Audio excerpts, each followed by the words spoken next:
course, you know, when I was a boy, you know, the grapes were all harvested in lug boxes, and those boxes were 14 inches wide by 23 or 24 inches in long, and they would hold about 40 pounds, 35, 40 pounds of grape, depending on the variety, and they were all hand harvested. They were picked in the field, and then the farm would come with a wagon in those days before the mechanized vehicle, and they would load those boxes onto their wagon and haul them to the winery. That's why the grapes weren't hauled too far. They would go either haul to Healdsburg, Geyserville, or if there was or the red winery that was there, and there was a couple other small ones just in the valley. So you try to sell your grape to your closest neighbor that you could. And of course you hauled your grapes there, and then you dumped them in their little crusher, one box at a time. So it was really time consuming. And then you hauled your boxes home, and you hopefully had a field crew that would have harvested enough grapes that you could make the second load that day or so. So it was more of a time consuming thing.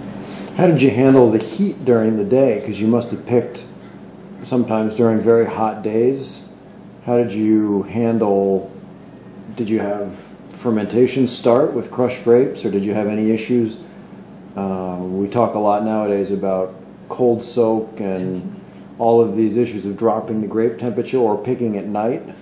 How did you deal with that heat on those grapes between the vineyard and the winery? Well, in those days there was no chillers. There wasn't a winery that had other than maybe running. They didn't have insulated tanks, and they just dealt with it. Sometimes the wine wasn't maybe as consistent. As far as the labor would be controlled, I think that was because we didn't have air conditioning in our houses. We didn't have houses insulated, so you got acclimated to whatever Mother Nature gave you for that week or 2 weeks. So you could work in that condition.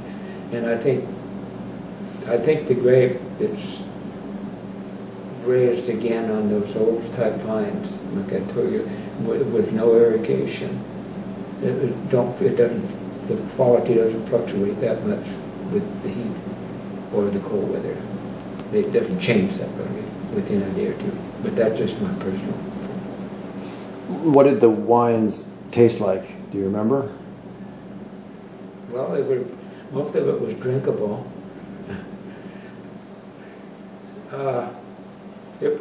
It just depended upon the style of wine that a winery would make and where the grapes were. Most of it was very heavy,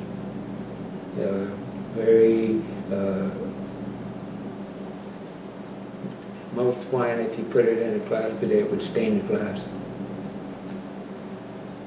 The red wines would. Were the white wines? There wasn't a lot of white wines being here. There was some, but not. For a while, there was quite a lot of rosé made. It was only made from Grenache grape. Was it sweet? Well, it depended upon they try to get it dry, but a lot of times that was the problem with not being able to temperature control your wineries, and the grape. A lot of times they would not go completely sweet or completely dry, so you'd be some residual sugar. Most of the Grenache was sweet, and most of the white wines had some residual sugar. Did wineries use native yeasts, or when did people start inoculating with purchased yeasts? I couldn't. Again, I'm not a winemaker. I didn't, work in a winery either. But the wines that we made at home, we didn't know what yeast was. It was whatever was out there. And if you had a year we had real good yeast, wine will be really pretty good. And if it had a lot of those bad guys in there, sometimes it wouldn't keep very well in it, so you had to drink it faster.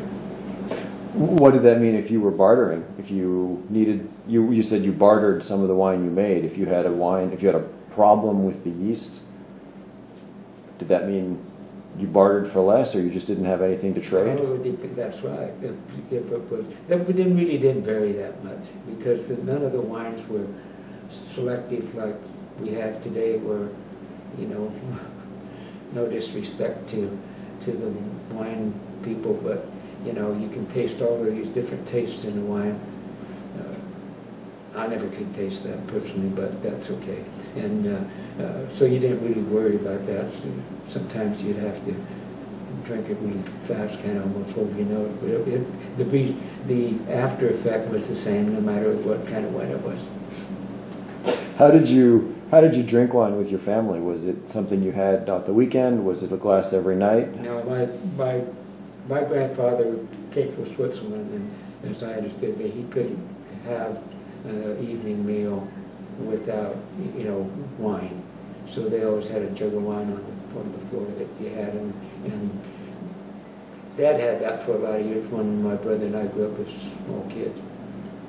We always had our wine with the evening meal, and we'd have, like, you know, a little glass, and we'd have just a little wine and 99% water, but we were happy with that, and it didn't. In later years, we realized we could handle any kind of alcohol. That we didn't crave to be. As we grew up, as a young man, I didn't have to go out and show how good I was to be able to drink. If I have a glass of wine or two every night with my meal, and that's usually it.